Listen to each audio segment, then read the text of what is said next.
ভগবান শ্রীরামকৃষ্ণদেবের অন্যতম ত্যাগী সন্ন্যাসী সন্তান স্বামী শিবানন্দ মহাপুরুষ মহারাজের পুণ্য জীবন কথা, তাঁর অমৃতময় জীবন এবং বাণীর কথা আমরা প্রাণারাম চ্যানেলের মাধ্যমে সাপ্তাহিক অনুধ্যানের যে প্রয়াস করছি, আজ তার চতুর্থ দিন, চতুর্থ পর্ব। প্রতি সোমবার সকাল ৮টায় প্রাণারাম চ্যানেলে আমরা শুনতে পাচ্ছি স্বামী শিবানন্দ বাণী, মহাপুরুষ মহারাজের অমৃতময় জীবন কথা, তার এক একটি দিক নিয়ে আপনাদের সঙ্গে আমরা আলোচনা করছি, আমরা অনুধ্যান করছি। যীশু খ্রিস্টের কথায় রয়েছে যে অবতারের কথা জানতে গেলে অবতার পার্ষদদের কথা জানতে হয়।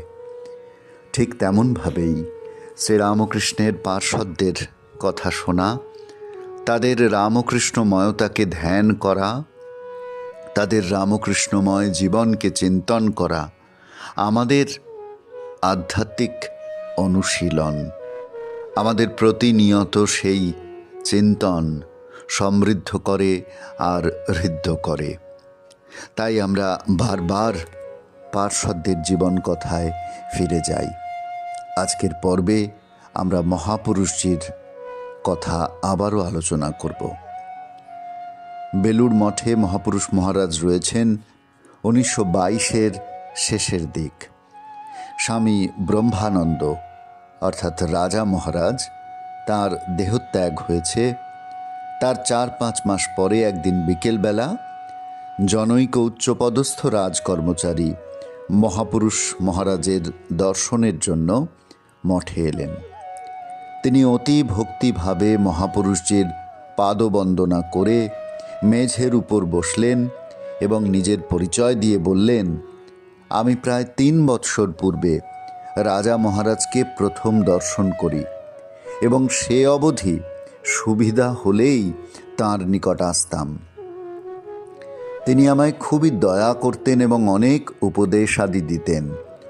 প্রাণে প্রাণে আমি তাঁকেই গুরুত্বে বরণ করেছিলাম এবং একদিন দীক্ষা নেবার অভিলাষ জানালে তিনি আশ্বাস দিয়ে বলেছিলেন, দীক্ষা হয়ে যাবে, তবে এত তাড়াতাড়ি করার কোনো প্রয়োজন নেই।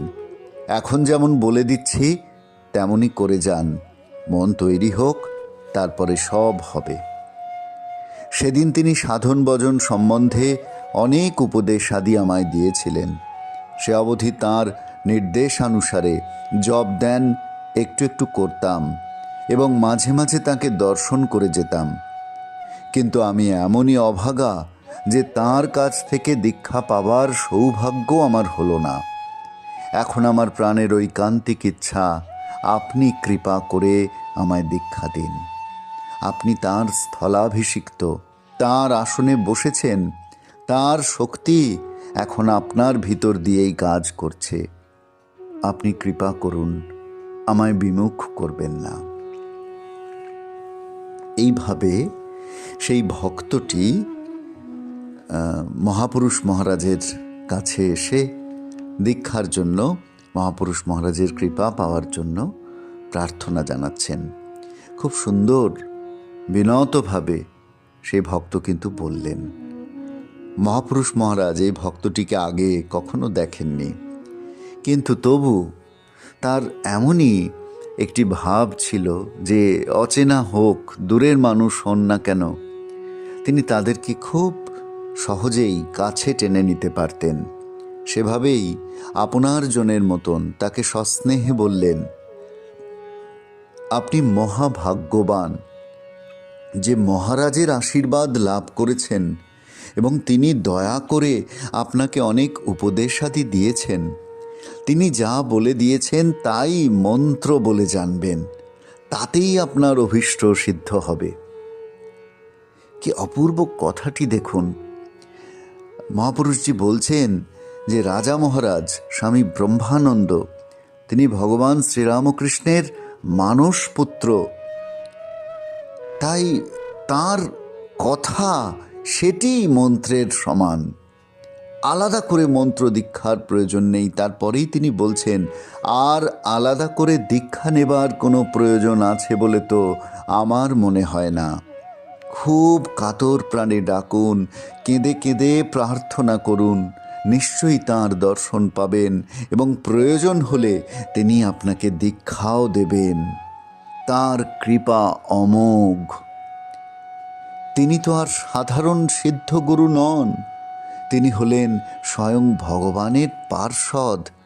তাঁদের কৃপা কটাক্ষে জীবের সংসার বন্ধন মুক্ত হয়, সাধক সিদ্ধ হয়ে যায়। ভগবান যখন জীব কল্যাণের জন্য নরদেহ ধারণ করে জগতে অবতীর্ণ হন, তখনই তাঁরা শ্রী ভগবানের সঙ্গে আসেন যুগধর্ম প্রচারের জন্য, ভগবানের নরলীলা পূর্ণ করবার জন্য। পৃথকভাবে তাঁরা জগতে বড় একটা আসেন না। তাছাড়া তিনি গেছেন কোথায়? পাঞ্চভৌতিক দেহটা ছেড়েছেন বই তো নয়। এখন তিনি চিন্ময় ধামে, চিন্ময় দেহে ঠাকুরের সঙ্গে রয়েছেন এবং ভক্তদের অশেষ কল্যাণ করছেন। আমি বলছি, আপনি নিশ্চয়ই তাঁর দর্শন পাবেন। এক অপূর্ব আশ্বাসবাণী মহাপুরুষ মহারাজ এই কথাগুলির মধ্যে দিয়ে সেই ভক্তের কানে যেন প্রবেশ করিয়ে দিচ্ছেন। এবং একই সঙ্গে আমরা যারা আজকে এই কথা শ্রবণ করছি, আমরা যারা তার কথা পাঠ করছি, তার কথা মনন করবার চেষ্টা করছি, আমাদেরও কাছে যেন এক অপূর্ব আশ্বাসবাণী পৌঁছাচ্ছে। সেখানে রাজা মহারাজের কথা তিনি বলছেন, স্বামী ব্রহ্মানন্দজির কথা, যে ঠাকুরের পার্ষদ তিনি, ঠাকুরের অত্যন্ত প্রিয়। তাই সাধারণ সিদ্ধগুরুর মতন নন। তাঁদের কৃপা কটাক্ষে জীবের সংসার বন্ধন মুক্ত হয়। এই জপ ধ্যান যা কিছু মন্ত্র দীক্ষা সমস্তই তো ভগবান লাভের জন্য। তাই রাজা মহারাজের মতন যারা, তাদের কৃপা কটাক্ষে ভগবান লাভ হতে পারে। এবং ভগবান যখন তাদের অবতরণের কারণটি বুঝিয়ে বলছেন, যে ভগবান যখন জীবের কল্যাণের জন্য নরদেহ ধারণ করে অবতীর্ণ হন, অবতার যখন আসেন, তখন তারা ভগবানের সঙ্গে ভগবানের পার্ষদ রূপে যুগধর্ম প্রচারের জন্য, নরলীলা পূর্ণ করবার জন্য আসেন। পৃথকভাবে তারা কিন্তু জগতে খুব একটা আসেন না। তারপর আশ্বাস দিয়ে বলছেন যে হ্যাঁ, তার স্থূল দেহটি ত্যাগ করে তিনি গেছেন বটে, কিন্তু তিনি আর গেছেন কোথায়? পাঞ্চভৌতিক দেহটা ছেড়েছেন, এই তো। আর চিন্ময় ধামে, চিন্ময় দেহে শ্রীরামকৃষ্ণের সঙ্গে রয়েছেন এবং নিয়ত ভক্তদের অশেষ কল্যাণ সাধন করছেন। তারপর আশ্বাস দিয়ে মহাপুরুষজি বলছেন, আপনি নিশ্চয়ই তাঁর দর্শন পাবেন। একদিকে যেমন ভগবান শ্রীরামকৃষ্ণের প্রতি অপূর্ব নিবেদন মহাপুরুষজির কণ্ঠে ধ্বনিত হচ্ছে, তেমনি আরেক দিকে তার অন্যতম প্রিয় সন্তান, তার মানসপুত্র স্বামী ব্রহ্মানন্দ, রাজা মহারাজ, রাখাল মহারাজের প্রতিও মহাপুরুষজির যে কি প্রবল শ্রদ্ধা, প্রগাঢ় ভক্তি, সেই ভাবটিও এখানে প্রকাশ পাচ্ছে। যে অবতারকে আমরা চিনতে পারি না, অবতারের পার্ষদদেরকে আমরা চিনতে পারি না, সেইটি অপর একজন পার্ষদ তিনি যেন চিনিয়ে দিচ্ছেন। তারা না চেনালে, তারা না জানালে আমরা কেমন করে জানবো, কেমন করে বুঝবো এই অপূর্ব অদ্ভুত লীলা? বিচিত্র এই লীলাকে আস্বাদন করা আমাদের যে হয়ে উঠবে না। তাই তারা যেন কৃপা করে বুঝিয়ে দিচ্ছেন। ভক্তটি যার পর জিজ্ঞাসা করছেন, মহারাজ আপনি যা বলছেন তা অতি সত্য, আমিও তার প্রত্যক্ষ প্রমাণ পেয়েছি। রাজা মহারাজের দেহত্যাগের পর আমার প্রাণে নিদারুণ ক্ষোভের সৃষ্টি হয়েছিল এই ভেবে যে অমন সদ্গুরুর সঙ্গ পেয়েও তাঁর কৃপালাভ আমার অদৃষ্টে হলো না। মন খুবই অশান্ত হয়েছিল। ঠাকুরের কাছে কাতর প্রার্থনা করেছিলাম, তিনি আমার প্রার্থনা শুনেছেন। আজ 3 দিন হলো স্বপ্নে মহারাজের দর্শন পেয়েছি এবং তিনি কৃপা করে আমায় মন্ত্রও দিয়েছিলেন, কিন্তু ঘুম ভেঙে যাবার পরে সে মন্ত্র পুরোপুরি আর স্মরণ করতে পারিনি। খুব চেষ্টা করেছি, কিন্তু কিছুতেই তা স্মরণ হলো না। সেই থেকে মনটা খুবই উদ্ভ্রান্ত হয়েছে। শেষটায় অনন্যপায় হয়ে আপনার কাছে ছুটে এসেছি। আপনাকে দয়া করে এর একটা উপায় করতেই হবে। আমার বিশ্বাস তিনি আপনার ভিতর দিয়েই আমার এ অভাব পূরণ করে দেবেন। আমরা অবাক হয়ে যাই এই ভক্তের ভাবটি দেখে। তিনি যে কি করে এই গূঢ় তত্ত্বটি উপলব্ধি করেছিলেন সেটি ভাবলে আমাদের শিহরিত হতে হয় আনন্দে। রাজা মহারাজের কাছে তার যে দীক্ষার বাসনা ছিল সেটির জন্য তিনি ঠাকুরের কাছে প্রার্থনা করেছেন। ঠাকুর বলতেন, ভক্তি কামনা কামনার মধ্যে নয়। তো সেই ভক্তি কামনার মধ্যে নয় বলেই হয়তো সেই কামনা ঠাকুর পূর্ণ করেছিলেন। রাজা মহারাজ তাকে স্বপ্নে মন্ত্র দিয়েও ছিলেন, কিন্তু ঘুম ভেঙে যাওয়ার পর তিনি আর সেই মন্ত্র স্মরণ করতে পারছেন না। তার মন উদ্ভ্রান্ত হয়েছে। অনন্যপায় হয়ে তিনি ছুটে এসেছেন স্বামী শিবানন্দজির কাছে, মহাপুরুষ মহারাজের কাছে। এই বলে ভক্তটি ক্রন্দন করতে লাগলেন, কাঁদতে লাগলেন ব্যাকুল হয়ে। মহাপুরুষজি সব শুনলেন। এই ব্যাকুলতা দেখে তার মুখমণ্ডল করুণায় দীপ্ত হয়ে উঠল। কি অপূর্ব এদের প্রেম জগতের তৃষিত মানুষের প্রতি, ক্লান্ত সংসার ক্লিষ্ট মানুষের প্রতি এদের যে ভালোবাসা, এদের যে সহানুভূতি, সেইটি মহাপুরুষ মহারাজের চোখে মুখে একেবারে দীপ্ত হয়ে উঠল। তিনি আশ্বাস দিয়ে বললেন, মহারাজ যখন আপনাকে এতটা দয়া করেছেন তখন আপনার কোনো ভয় নেই। তার কৃপায় সব ঠিক হয়ে যাবে, আপনি হতাশ হবেন না। মহারাজ বলতে রামকৃষ্ণ সংঘে আমরা রাজা মহারাজকেই বুঝি। রাখাল মহারাজকে তার কথা বলেই মহাপুরুষ মহারাজ বলছেন যে আপনার কোনো ভয় নেই, তার কৃপায় সব ঠিক হয়ে যাবে, আপনি হতাশ হবেন না। যখন সময় হবে তিনি পুনরায় আপনাকে দর্শন দিয়ে কৃপা করবেন। খুব কাতর প্রাণে তাকে ডেকে যান। কিন্তু ভক্তটি মহাপুরুষের আশ্বাসবাণীতে শান্ত না হয়ে মন্ত্র দেওয়ার জন্য পুনঃ পুনঃ প্রার্থনা জানাতে লাগলেন। তারপর কতকটা যেন সম্মত হয়ে তাকে খানিকক্ষণ অপেক্ষা করতে বললেন মহাপুরুষ মহারাজ। তারপর ঘরে ঢুকে দরজা বন্ধ করে দিলেন। প্রায় আধ ঘন্টা পরে মহাপুরুষজি মহারাজের ঘরের দরজা খুলে সেই ভক্তটিকে মহারাজের ঘরে আসবার ইঙ্গিত করলেন। প্রসঙ্গত উল্লেখ্য যে তখনও শ্রী শ্রী মহারাজের মন্দির, যেটি বেলুড় মঠে গেলে আমরা দেখতে পাই, স্বামী ব্রহ্মানন্দ মন্দির, সেইটি তখনও পর্যন্ত নির্মিত হয়নি। মঠে মহাপুরুষজির ঘরের ঠিক পাশেই যে ঘরে মহারাজ থাকতেন সে ঘরেই তাঁর ব্যবহৃত সব জিনিসপত্র ছিল এবং সেখানে নিত্য পূজা হতো। সেই ঘর থেকে মহাপুরুষ মহারাজ প্রায় আধ ঘন্টা পরে বেরিয়ে এলেন এবং ভক্তটিকে মহারাজের ঘরে আসবার ইঙ্গিত করলেন এবং উভয়ে সে ঘরে প্রবেশ করে দরজা বন্ধ করলেন।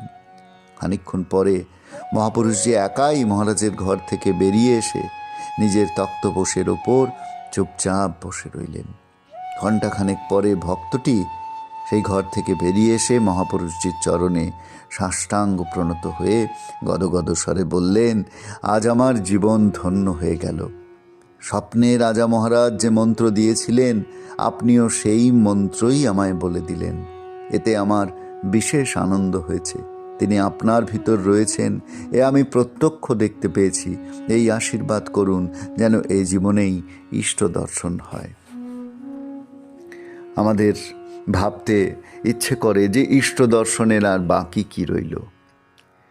অবতারের পার্ষদদের মধ্যে দিয়ে অবতারের লীলাকে এই ভক্ত যেন অনুভব করতে পারলেন।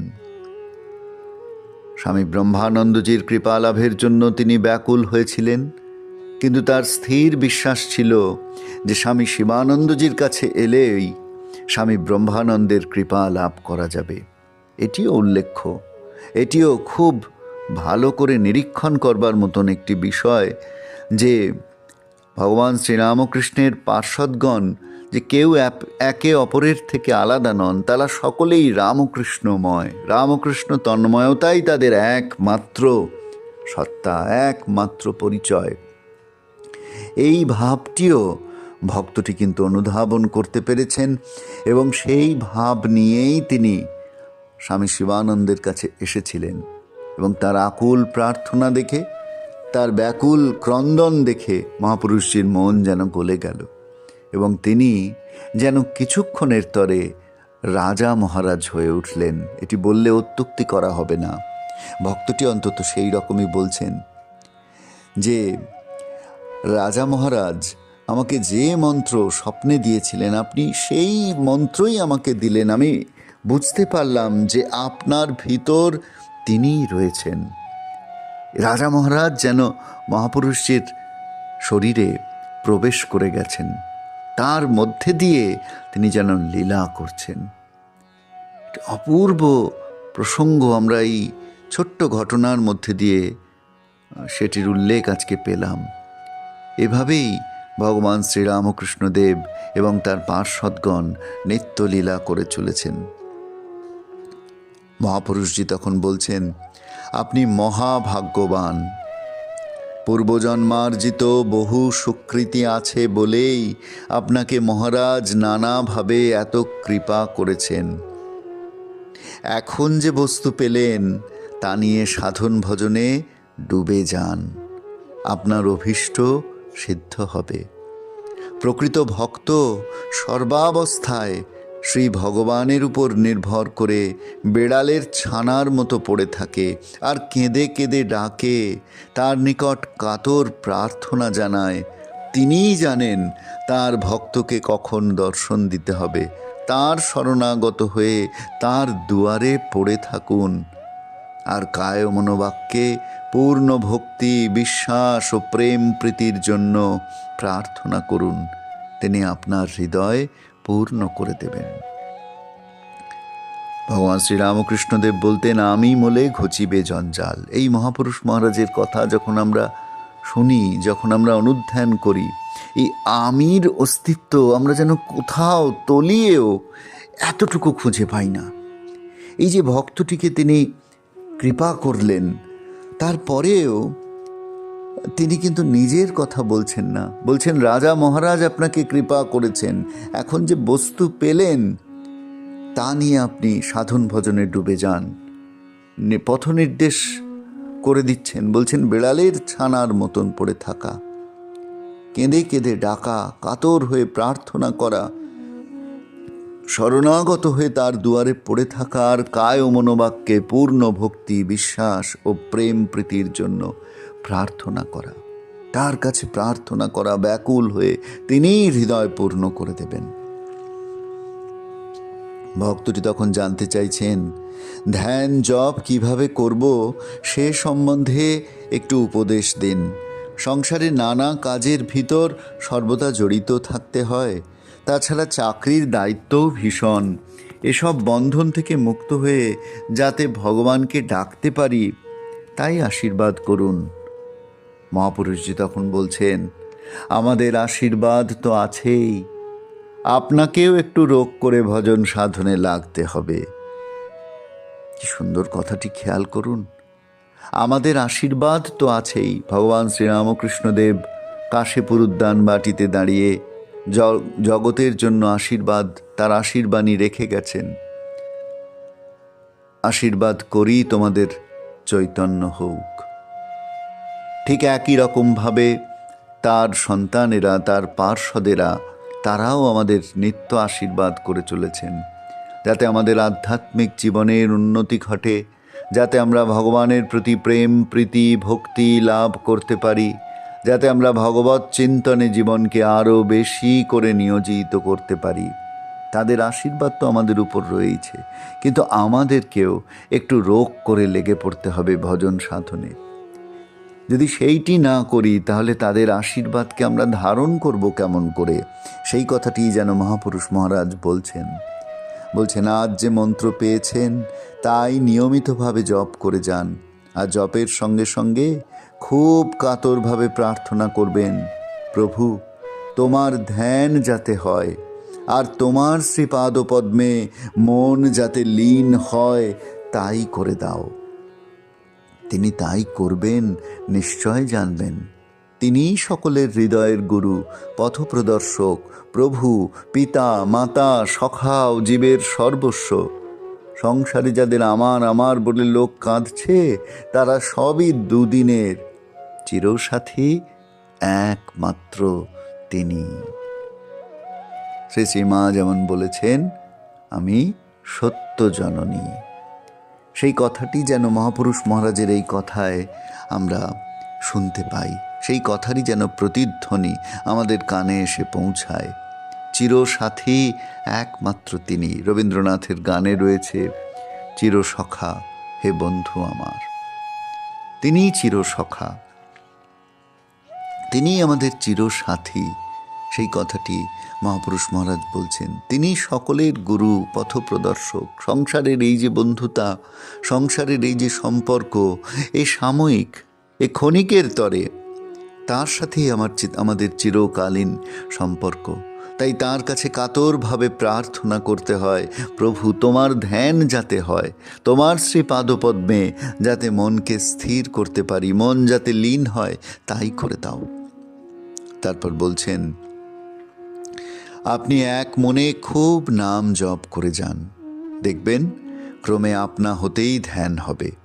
খুব প্রেমের সহিত ইষ্ট মন্ত্র জপ করতে করতে ক্রমে প্রাণে এক বিমল আনন্দের অনুভব হয়। সেই আনন্দ স্থায়ী হলে তাও এক রকমের ধ্যান। ধ্যানের বহু রকম আছে। খুব প্রেমের সঙ্গে প্রভুর জ্যোতির্ময় শ্রীমূর্তি হৃদয়ে ধারণ করবেন আর ভাববেন যে তাঁর শ্রীঅঙ্গ জ্যোতিতে আপনার হৃদয় কন্দর আলোকিত হয়ে গেছে। এরকম ভাবনা করতে করতে এক অপূর্ব আনন্দে মন প্রাণ ভরে যাবে। ক্রমে ক্রমে মূর্তিরও লয় হয়ে গিয়ে কেবল চৈতন্যময় এক প্রকার আনন্দ অনুভূত হবে। এও এক প্রকারের ধ্যান। আরও কত রকমের ধ্যান আছে, পরে আপনি নিজেই সব উপলব্ধি করবেন। এই যে এক অপূর্ব সুন্দর পদ্ধতি মহাপুরুষ মহারাজ আমাদের শেখালেন। জপ করতে করতে ক্রমে ক্রমে ধ্যান হবে। ধ্যানের জন্য আলাদা করে প্রচেষ্ট হতে বলছেন না, ধ্যানের জন্য আলাদা করে কোনো উদ্যোগ নেওয়ার কথা মহাপুরুষ মহারাজ বলছেন না। বলছেন প্রেমের সহিত ইষ্ট মন্ত্র জপ করতে করতে হৃদয়ে অনুভব হবে, আনন্দের অনুভব হবে। সেই আনন্দ থেকেই ধ্যান উৎপন্ন হবে। প্রেমের সহিত প্রভুর জ্যোতির্ময় শ্রীমূর্তি মনের মধ্যে কল্পনা করা এবং আমার মনের যত অন্ধকার আছে সব সেই আলোক ছটায় যেন দূরীভূত হয়ে যাচ্ছে, সেইটি কল্পনা করতে থাকা, সেইটি অনুমান করতে থাকা, সেইটি ভাবতে থাকা, সেইটি চিন্তন করতে করতেই সেই ভাবনায় মন ধ্যানে লয় হয়ে যাবে। এই অপূর্ব একটি সুন্দর পদ্ধতি তিনি আমাদের শেখাচ্ছেন। আমরা উপলব্ধি করতে পারি যে এটি সাধারণ শিক্ষকের শিক্ষা নয়, এটি উপলব্ধবান সাধকের মুখনিসৃত বাণী। এটি পার্থক্য একজন সত্য সত্য সাধকের কাছ থেকে কিছু শোনার, আর তারা তো অবতার পার্ষদ, তাদের মুখ থেকে যে কথা উচ্চারিত হবে সে কথা নিশ্চয়ই আমাদের প্রাণে স্পর্শ করবে, ব্যাপারে কোনো সন্দেহ নেই। তারপর বলছেন, আসল কথা হলো আন্তরিকভাবে তাকে ডাকা। তাকে ডাকতে ডাকতে, কাঁদতে কাঁদতে মনের ময়লা সব ধুয়ে যাবে, মন শুদ্ধ হবে। তখন সেই সংস্কৃত মনই গুরুর কাজ করবে। আপনার কখন কি প্রয়োজন, কিভাবে ধ্যান করতে হবে, তাকে কিভাবে ডাকতে হবে, সেসব ভিতর থেকেই জানতে পারবেন। ঠাকুরের কথায় পড়েছেন তো, তিনি বলতেন, কৃপা বাতাস তো বইছেই, তুই পাল তুলে দে না। এই পাল তুলে দেওয়া মানে আন্তরিক অধ্যাবসায় সহকারে সাধন ভজন করা। তিনি সদাই কৃপা করবার জন্য বসে আছেন। যেমন মা অবোধ শিশুকে কোলে তুলে নেবার জন্য হাত বাড়িয়ে থাকেন, তেমনি একটু করে দেখুন, তবেই তার কত কৃপা তা অনুভব করতে পারবেন। মহাপুরুষ মহারাজের এই কথাটি যখন আমরা শুনছি মন দিয়ে, আমাদের নিশ্চয়ই একটি কথা বারবার স্ট্রাইক করছে, বারবার আমাদের মনে সেটি খোঁচা দিচ্ছে বা আমাদের সচেতন করে দিচ্ছে। সেটি কি? করা। আগে তিনি বললেন যে আপনাকেও একটু রোগ করে ভজন সাধনে লাগতে হবে। এই যে রোগ করে, একটু ওজর করে, একটু তৎপর হয়ে আমাদেরকেও ভজন সাধনে লেগে পড়তে হবে। মন্ত্র শুধু পেলেই হবে না, নিয়মিতভাবে সেটিকে জপ করা, কাতরভাবে প্রার্থনা করা। এই যে ব্যাপারটি, মহাপুরুষ মহারাজ এটির কথা কিন্তু বারবার বলছেন এবং এখানেও বলছেন যে তিনি তো সদাই কৃপা করবেন বলে বসে আছেন। কথামৃতে ঠাকুরও যেমন বলছেন যে কৃপা বাতাস তো বইছেই, তুই পাল তুলে দে না। তো সেই পাল তুলে দেওয়া একটু করে দেখুন, তবেই তার কত কৃপা তা অনুভব করতে পারবেন। এই করার উপরে কিন্তু তিনি বারবার জোর দিচ্ছেন। ভক্ত তখন জিজ্ঞাসা করছেন, সংসারে কিভাবে থাকতে হবে তা সবসময় বুঝে উঠতে পারি না। সকলের মন জুগিয়ে চলা এ এক মহা কঠিন ব্যাপার। মহাপুরুষজি বলছেন, ঠাকুরের কথামৃত পড়েছেন তো? বেশ ভালো করে পড়বেন। এসব সমস্যার অতি সুন্দর সমাধান ঠাকুরের কথাই পাবেন। এ সংসার তো আমারও নয়, আপনারও নয়। এ সংসার সৃষ্টি করেছেন ভগবানই। যাদের আপনি আমার বলে মনে করছেন, তারা সবই ভগবানের। এই ভাব নিয়ে সংসারে থাকতে হবে। স্ত্রী, পুত্র, কন্যা, আত্মীয় স্বজন সবই ভগবানের জীব। তাদের যতটা সেবা করবেন তা ঠিক নারায়ণ বুদ্ধিতেই করতে হবে। তাহলে আর বেশি জড়িয়ে পড়তে হবে না। আর সঙ্গে সঙ্গে চাই বিচার। সদসৎ বিচার দ্বারা বৈরাগ্যের উদয় হয়। আপনারা গৃহস্থাশ্রমে রয়েছেন, বেশ তো, তা বলে খুব বেশি জড়িয়ে পড়তে হবে কেন?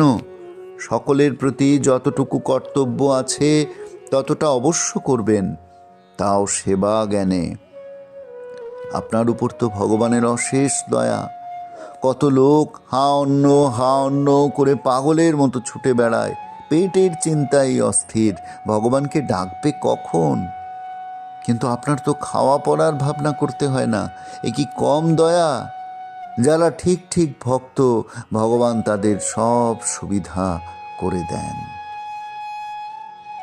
এই কথাটি মহাপুরুষ মহারাজ বলছেন, খুবই গুরুত্বপূর্ণ কথা। আমরা কত চিন্তায় পড়ি, আমাদের সংসারে রয়েছি, আমাদের কত কাজ, কত রকম গ্লানি, কত কষ্ট, কত ব্যাধি, কত রোগ, কত কামনা বাসনায় আমরা জড়িয়ে রয়েছি। আমাদের কি করে হবে এমন ভেবে আমরা হতাশ হই, ক্লান্ত হই। মহাপুরুষ মহারাজ কিন্তু সে কথাটি বলছেন না, বরং তিনি আশ্বাস দিয়ে বলছেন, সংসারে আছেন বলেই যে খুব বেশি জড়িয়ে পড়তে হবে তা কেন? কর্তব্য জ্ঞানে সব করুন না, সেবা জ্ঞানে সব করুন না। অন্যদের সঙ্গে নিজেকে তুলনা করে দেখুন, তাহলেই বুঝতে পারবেন যে আপনি অনেক ভালো অবস্থানে রয়েছেন। এই পৃথিবীতে কত মানুষ অন্যের জন্য, একটু পেটের ভাত জোগাড় করবার জন্য হন্যে হয়ে ঘুরছেন। আপনার তো ভাগ্য ভালো যে আপনি পেটের চিন্তায় অস্থির হতে হচ্ছে না, খাওয়া পড়ার ভাবনা করতে হচ্ছে না। এ কি কম?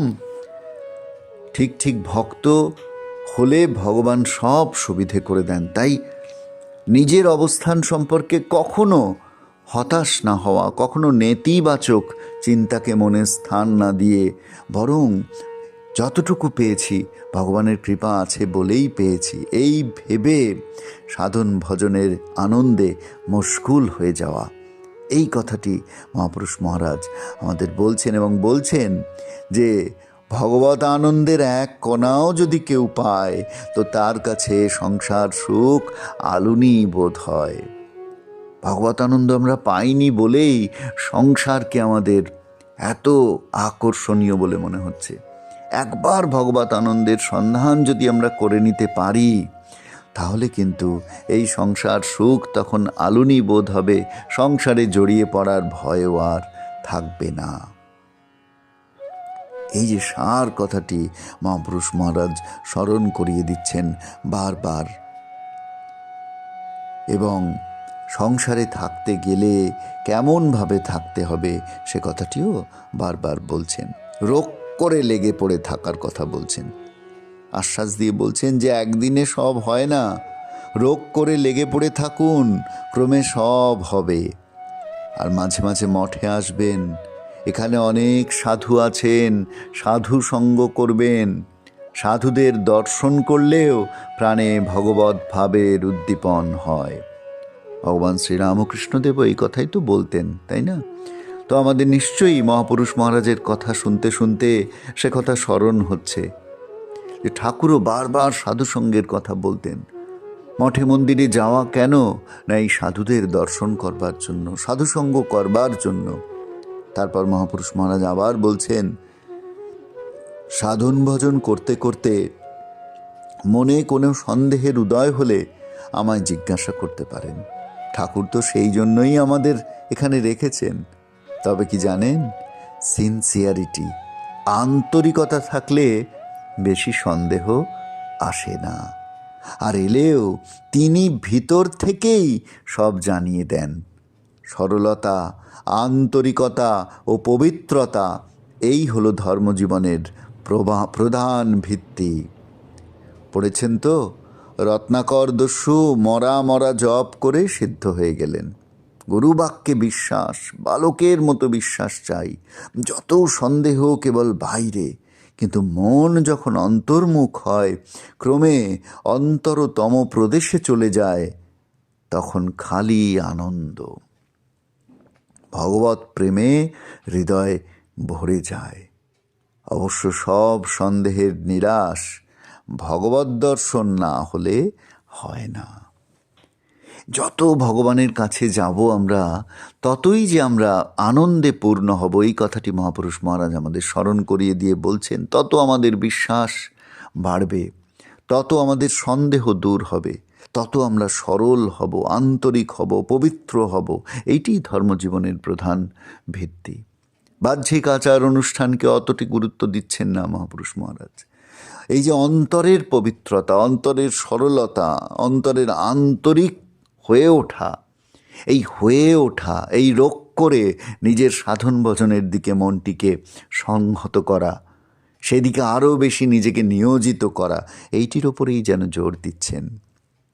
তারপর বলছেন, ভিদ্যতে হৃদয়গ্রন্থি সিদ্ধান্তে সর্বসংশয়া ক্ষীয়ন্তে চাস কর্মাণি তস্মিন দৃষ্টে পরাবরে।